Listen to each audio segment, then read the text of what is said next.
1,10,00,000 PM Shri నిధులతో APSP ZP high school ప్లస్లో నిర్మించబడిన అధునాతన ప్రయోగశాలల భవన నిర్మాణం కాకినాడ రూరల్ శాసనసభ్యులు పంతం నానాజీచే ప్రారంభం. పీఎం శ్రీ నిధులతో ప్రభుత్వ పాఠశాలలు, కార్పొరేట్ పాఠశాలను తలపిస్తున్నాయని, దానికి దీటుగా ఉపాధ్యాయులు, విద్యార్థులు మరింతగా విద్యా అభివృద్ధికి కృషి చేయాలని కాకినాడ రూరల్ శాసనసభ్యులు పంతం వెంకటేశ్వరరావు పేర్కొన్నారు. స్థానిక రమణయ్యపేట ఏపీఎస్పీ హై స్కూల్ ప్లస్లో 1,10,00,000 పీఎం శ్రీ నిధులతో పాఠశాల ప్రధానోపాధ్యాయుడు సత్యవోలు శ్రీనివాస్ ఆధ్వర్యంలో నిర్వహించబడిన ప్రయోగశాలలు 2 అంతస్తుల భవన నిర్మాణాన్ని Kakinada MLC Karri Padmasri, DEO P రమేష్లతో కలిసి ఎమ్మెల్యే పంతం నానాజీ రిబ్బన్ కత్తిరించి ప్రారంభించారు. ఈ కార్యక్రమంలో కాకినాడ రూరల్ మండల ప్రజా పరిషత్ అధ్యక్షురాలు నందిపాటి అనంతలక్ష్మి, త్రిమూర్తులు, మాజీ మంత్రి Chikkala Ramachandra Rao, DYEO KVV Satyanarayana, MEO TVS Ranga Rao, MEO 2 Srinivas Kumar, Samagra Shiksha ASO Jogi Reddy, Telugu Desam, Janasena, BJP కార్యకర్తలు పెద్ద సంఖ్యలో పాల్గొన్నారు. ఈ సందర్భంగా ఎమ్మెల్సీ కర్రి పద్మశ్రీ, జిల్లా విద్యాశాఖ అధికారి రమేష్ బాబులు మాట్లాడారు. ఈ కార్యక్రమాన్ని నిర్వహణలో పాఠశాల ఉపాధ్యాయులు ఉద్దగిరి వివిఎస్ఎన్ మూర్తి, చామంతి నాగేశ్వరరావు, కందుకూరి పాల్రాజు, కృష్ణవేణి, విజయలక్ష్మి, శ్రీ అన్నపూర్ణ ప్రసాద్, నాగార్జున, సుమన్, చలపతి మరియు విద్యార్థులు పాల్గొన్నారు. అట్లాగే దీని యొక్క ఎక్స్టెన్షన్ కూడా దరిమిలా చేసుకుంటూ వస్తూ ఉన్నారు అందరూని. ఈవేళ 1036 మంది విద్యార్థులతోటి 45 మంది బోధనా సిబ్బందితోటి ఇవాళ ఈ స్కూలు, అలాగే ఇంటర్మీడియట్ గర్ల్స్ కూడా ఇవ్వడం జరిగింది. అలాగే మొన్న ప్రధానమంత్రి ప్రధానమంత్రి పిఎంసి ప్రోగ్రాంలో 1,10,00,000 రూపాయలు ఈ స్కూల్కి గ్రాంట్ చేయడం జరిగింది. అలాగే ఆ 1,10,00,000 రూపాయల్లో 5 లక్షల రూపాయలు పెట్టి ఇవాళ కబడ్డీ, అలాగే ఖోఖో, అలాగే వాలీబాల్ 3 కోట్లు కూడా పెట్టుకోవడం జరిగింది.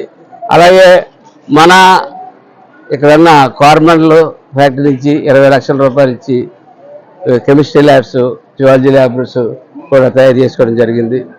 అట్లాగే ఈ స్కూల్లో కింద ఫస్ట్ ఫ్లోర్ అసంపూర్ణంగా మిగిలిపోయినటువంటి గ్రౌండ్ ఫ్లోర్ని దాన్ని పూర్తి చేయడానికి ముందుకు రావాల్సిందిగా సిఎస్ఆర్ ఫండ్స్లో నేను గవర్నమెంట్ వారు కూడా రిక్వెస్ట్ చేస్తూ ఉన్నాను.